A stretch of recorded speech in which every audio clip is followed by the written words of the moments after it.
Assalamualaikum warahmatullahi wabarakatuh. Perkenalkan, nama saya Clotilda Lavendastia, NIM 2024-210076. Di sini saya akan menjelaskan tentang materi dasar-dasar manajemen. Yang pertama, konsep dasar manajemen.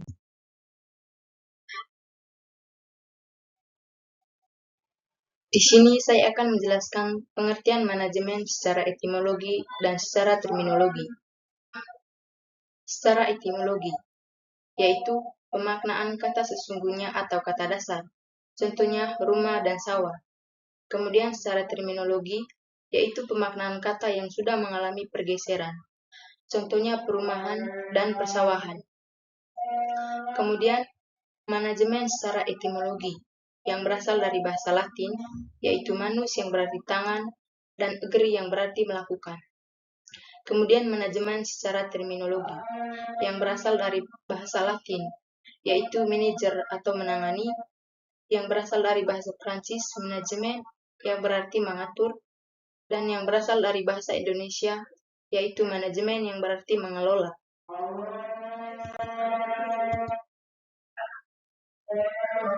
Kemudian saya akan menjelaskan pengertian manajemen menurut Wijayanti 2008. Yang pertama, manajemen sebagai seni, yaitu bagaimana menyelesaikan pekerjaan melalui tangan orang lain. Kemudian yang kedua, manajemen sebagai proses, yaitu dimaknai sebagai proses perencanaan, pengorganisasian, pengarahan, pengawasan, dan sumber daya, dan penggunaan sumber daya. Kemudian yang ketiga, manajemen sebagai ilmu dan seni, yaitu sebagai pengetahuan untuk secara sistematis memahami bagaimana dan mengapa orang bekerja sama untuk mencapai tujuan. Kemudian yang keempat, manajemen sebagai profesi, yaitu bagaimana seseorang dituntut bekerja secara profesional. Kemudian di sini saya akan menjelaskan tentang unsur-unsur manajemen. Yang pertama, manusia, men, atau manusia atau orang. Pandangan mengenai unsur-unsur manajemen tersebut jelas terlihat bahwa manusia merupakan unsur yang paling penting dan tidak bisa dipisahkan dari unsur-unsur lainnya. Kemudian yang kedua, money atau uang. Keberadaannya juga merupakan salah satu faktor penentu berhasil atau tidaknya pelaksanaan suatu kegiatan dalam mencapai tujuan. Kemudian yang ketiga adalah materials atau mesin. Dalam manajemen juga harus terdapat materials atau bahan-bahan, karena dalam berbagai aktivitas sebagai proses pelaksanaan manajemen untuk mencapai tujuan yang telah direncanakan selalu membutuhkan adanya material atau bahan-bahan. Kemudian yang keempat, machines atau mesin. Unsur lain juga yang menentukan dalam manajemen adalah mesin, di mana dalam paradigma saat ini, mesin merupakan pembantu dalam pelaksanaan manajemen untuk mencapai tujuan.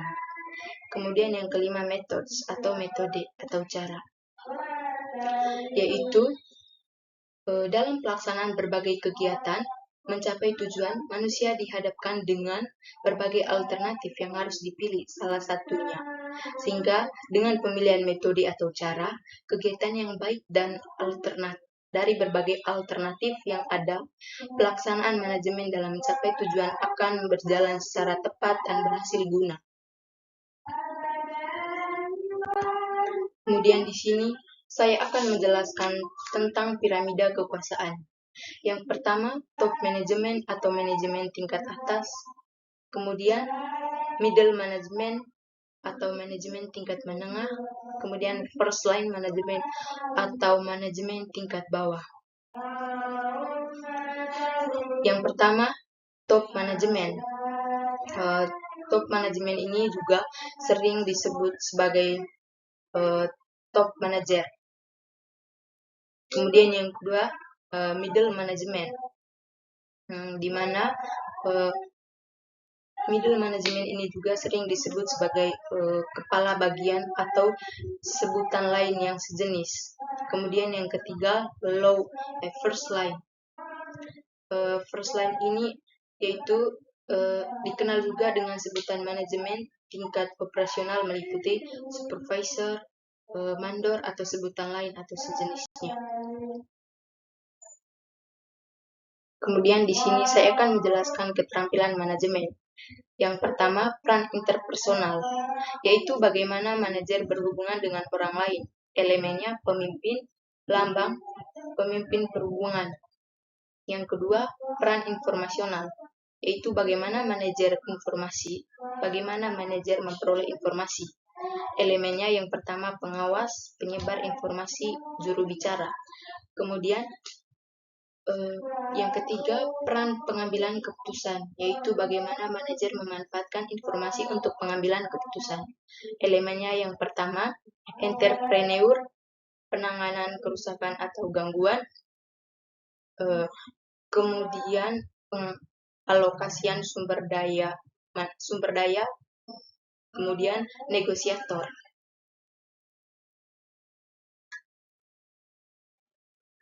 Di sini juga saya akan menjelaskan tentang lingkup keterampilan manajer.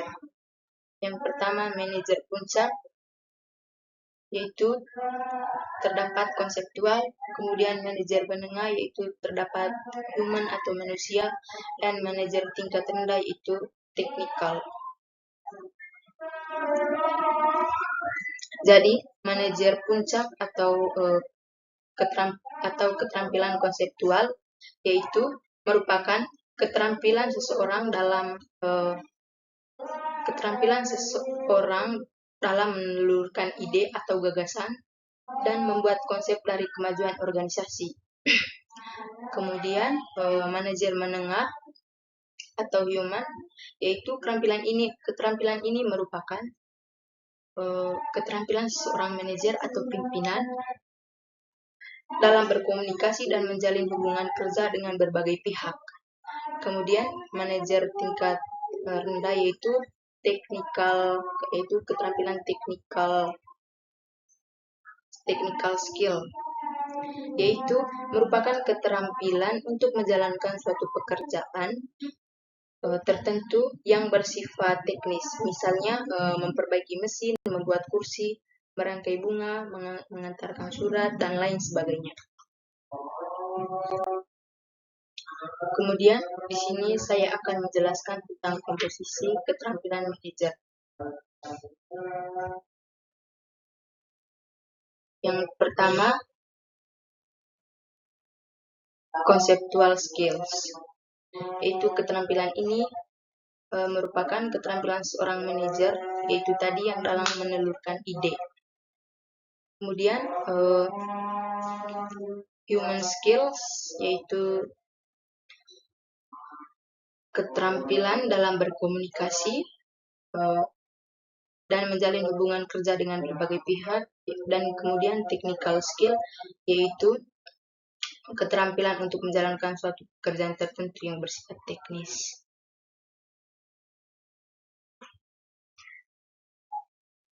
Kemudian pada dasarnya setiap manajer harus memiliki berbagai keterampilan tersebut, mulai dari conceptual skills, konsep kemanusiaan atau human skills, dan kemudian keterampilan teknik atau technical skills.